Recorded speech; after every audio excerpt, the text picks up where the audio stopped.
আজকে ১৬ ফেব্রুয়ারি ২০২৪ ত্রিপুরা রাজ্যে স্ট্রাইক থাকবে কিনা সেই বিষয়ে আলোচনা করব। তো আজকে government of Tripura general administration থেকে একটি মেমোরেন্ডাম জারি করা হয়েছে, স্ট্রাইক মেমো বলে।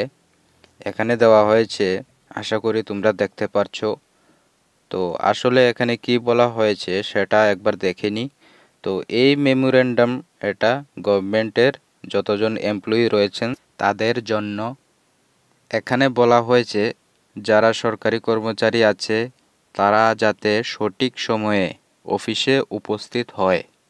আজকে সঠিক সময়ে উপস্থিত থাকার জন্য এই মেমোরেন্ডামে বলা হয়েছে।